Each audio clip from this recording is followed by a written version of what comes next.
France Bleu Midi. Ensemble, Daniela Lombroso.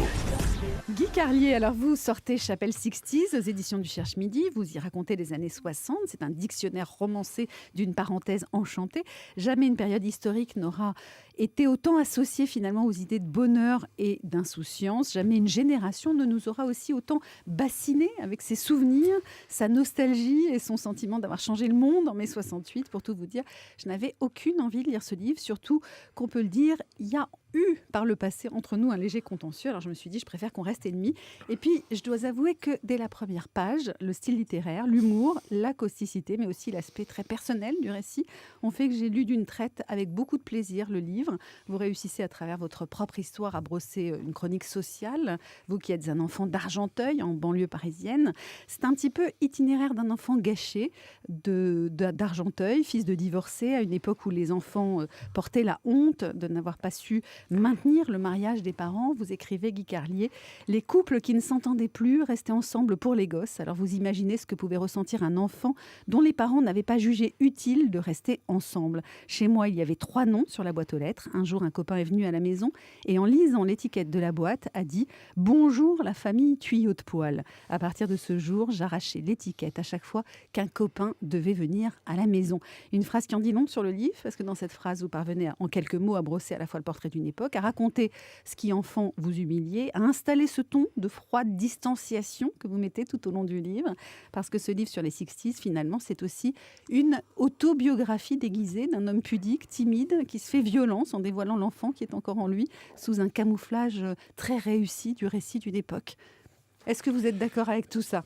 D'abord, je voulais vous remercier pour votre fair play, parce que je n'ai pas toujours été avec vous. C'est vrai, on va vite évacuer ça. Tout va bien se passer, on a eu... Ah ben non, mais je suis là aussi, donc c'est la preuve que Daniela est en tout cas magnanime elle a tiré un trait sur ce passé et je l'en remercie. Et comme je lui disais hors antenne, finalement, il n'y a pas de meilleur moment que celui de la réconciliation.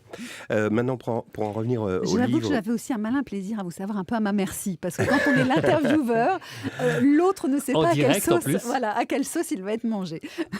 Mais pour en revenir au livre, vous savez, au départ, c'était un livre, je dirais presque de commande. Je vais faire des entrées de dictionnaire, Vespa, véhicule de l'époque, etc.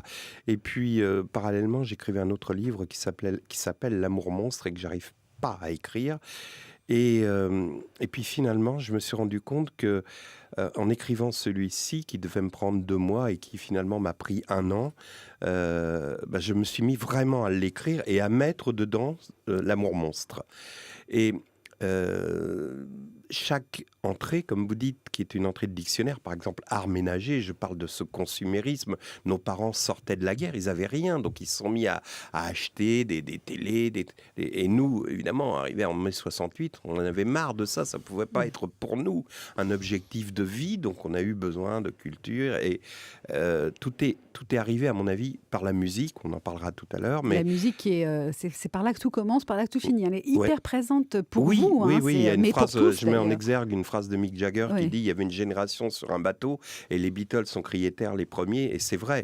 Et je pense que la rupture, même si c'est passé pour nous, les enfants qu'on était à 9, 10 ans, 11 ans, par Johnny Hallyday, qui était mon premier disque, et c'était donc des adaptations d'Elvis ou de choses comme ça.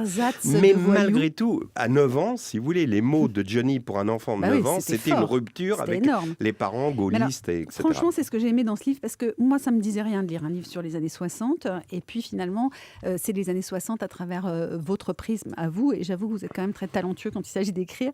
Alors, dans le livre, justement, vous parlez de société de consommation. Ce qu'on voit aussi, c'est que vous avez un sens du détail inouï, Guy Carlier, et une mémoire d'exception. Vous citez les marques de chaque objet qui peuple le quotidien des Français de ces années 60, ou en tout cas de l'enfant que vous étiez. Les Dinky Toys, Spirou, les figurines Mocarex, une maquette de Spitfire, oui, c'est ouais, les ça, avions. c'est ça. Un Ouais. transistor de marque Pison Brosse Ouais. et le Cozy Corner. Alors, Oui, alors qui le se Cozy souvient Corner, du Cozy Corner, ça aurait c'était presque pu un être le meuble. titre Oui, du oui, livre. oui, oui, c'est vrai. C'était un meuble qui encadrait nos lits d'enfants. Donc il y avait une tête de lit en bois et perpendiculairement une étagère oui, une espèce de petite bibliothèque qui longeait le lit. Et là-dedans, il y avait tous nos trésors que vous venez d'énumérer. Donc une maquette d'avion, une médaille de foot, un livre de caté, je dis, sur lequel un copain avait dessiné un sexe au Christ, bon, etc. Enfin, un truc de cinquième, quoi. Et puis aussi les petits mots d'amour de nos fiancés, parce qu'il y avait un tiroir qui fermait à clé. Et puis notre journal intime. Donc c'est dans le détail finalement qu'on Et raconte les le Dinky mieux. Toys, je les ai toujours. J'ai dans ma maison à la campagne une bibliothèque où j'ai gardé, où j'ai ce que j'ai pu garder au fil des déménagements, justement des BD, des voitures, des choses comme ça. C'est dans le détail qu'on raconte le mieux une époque. Proust, lui, ne donnait pas la marque de sa Madeleine, c'est normal, à l'époque c'était fait maison. Mais dans les années 60, c'est le début de la consommation de masse, vous le disiez, et ce sont les marques qui sont les marqueurs de l'époque. Oui, c'est vrai. Et à cet égard, effectivement, nos parents consommaient. Il y a un chapitre qui s'appelle Art ménager, et donc il y avait un type qui était le roi à Argenteuil, c'était Toutelec, évidemment. Il y avait tout. Il y avait tout. Le type avait même une batterie, un instrument. On était, nous, le nez appuyé sur la vitre, et quelques disques qu'il collait comme ça sur la vitre, mais il y avait des mixeurs, des trucs, la des télévision télés, ultra et la moderne télé. Et que alors, les parents voilà. achètent. En 65, mes parents décident Pour voir d'acheter De la Gaulle. télé pour voir, parce qu'il y avait la première élection du président de la République et la campagne électorale, notamment de De Gaulle. Ils étaient gaullistes et le type les emmène dans l'arrière-boutique pour leur montrer une télé, mais Il s'habille audacieuse. d'abord en habit du dimanche, Oui, d'ailleurs, pour aller oui. acheter la télévision, Mais parce que oui. pour regarder le général, oui, quand même. voilà, c'est ça, exactement. Et alors, ils vont, et le type leur dit, bon, pour les initiés, je vais vous montrer un modèle. Donc, ils découvrent sous un drap une télé futuriste, un truc, vous savez, genre de l'an 2000, mais dans les années 60, c'est-à-dire que 10 ans après, c'était démodé. C'était un modèle téléaviage, je crois, dont Un peu comme dans j'ai 2001, retrouvé Odyssée de l'espace. Voilà, c'est ça, exactement. Design, ouais. Exactement. Qui redevient très tendance, Un d'ailleurs. peu Ouais, comme très le casque tendance. de Hollande quand il va voir Julie Gaillet, vous voyez. C'est un truc comme ça. Ça vaut une blinde maintenant. Oui, sûrement. Et ma mère a cette réflexion incroyable en disant, c'est pas un peu trop audacieux pour regarder le général, un peu trop extravagant Voilà. pour regarder le général. Trop vous voyez. moderne, quoi. Trop... Voilà, ouais. Pour elle, C'est c'était le extraordinaire. général, se regarder dans un... Votre mère, d'ailleurs, cadre sérieux. vous qui venez d'Argenteuil, Guy Carlier, en banlieue parisienne, elle vous disait cette jolie phrase, tu peux dire que tu l'aimes, le sirop de la rue. Oui, Et c'était vous son écrivez, expression. j'étais heureux quand ma mère prononçait cette phrase, je la trouvais poétique. Elle sonnait bien, mais surtout la métaphore était d'une justesse absolue. Elle correspondait exactement à ce que j'éprouvais, du sirop d'Argenteuil coulé dans mes veines, comme une addiction, la rue m'attirait, je m'y sentais bien, je m'y sentais libre, le seul espace de liberté entre les deux prisons de ma vie, la maison et l'école. Oui, parce que à l'époque, on n'avait pas peur dans la rue. Il y avait pourtant, alors il y avait des terrains vagues. En plus, il y avait beaucoup de terrains vagues. Donc, on jouait au foot, on jouait au cow-boy, on jouait, je sais pas. Mais on n'avait pas peur. Et pourtant, à Argenteuil, c'était déjà un peu rock'n'roll. C'était la banlieue rouge. Il y avait déjà des cités. Il y avait la cité Julio-Curie.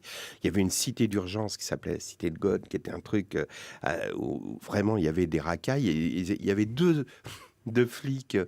Vous savez, à vélo. En 103 SP. Non. On appelait ça des hirondelles, les non, hirondelles, avec les- je cherchais le nom. Ouais, Les tenues deux comme hirondelles et un grand maigre et un petit. On les appelait Laurel et Hardy. Et pour vous dire, sur le bâtiment de la cité, ils étaient peints et il y avait écrit Laurel et Hardy dehors. Donc vous voyez déjà. Et quand ces deux cités-là, God et Joliot-Curie, se rencontraient pour se C'était bagarrer West dans Side les Story. trucs du samedi soir, c'était violent. Et bizarrement, mais il n'y avait jamais de Kalachnikov. Il y avait, enfin, vous voyez, c'était de la baston, comme le chantait Renaud à ses débuts. Il y a de la nostalgie dans le livre, il y a aussi quand même de l'objectivité. Vous vous rappelez que tout n'était pas rose dans ces années 60. Les immigrés d'origine maghrébine qu'on appelait encore les crouilles, par Les exemple. crouilles, Vous parlez de les ces bicots, les cités, melons, des bidonvilles qui étaient aux portes de Paris. Voilà, juste à côté de chez moi, il y avait un quartier d'Argenteuil qu'on appelle le Marais. Donc pour vous dire, il y avait le bidonville parce que on l'appelait Venise parce qu'il y avait un filet, un petit filet d'eau qui coulait au milieu des baraquements, et les types marchaient tête baissée et étaient... vous savez, il y a le film de Fabrice Eboué qui s'appelle Casse Départ, où il se retrouve 2 siècles avant dans Les Marchands d'esclaves. Un type d'aujourd'hui, un black d'aujourd'hui, c'est N'Gijol, je crois. Thomas N'Gijol. Et donc le gars le fouette et tout, et l'autre lui dit mais vous êtes raciste? Et l'autre éclate de rire et dit évidemment que je suis raciste. C'était un peu ça. Voilà, Argenteuil. Chapelle 60, c'est le livre de Guy Carlier. On va continuer à en parler dans quelques instants, mais tout de suite c'est Allô les stars avec Thierry Garcia. France Bleu.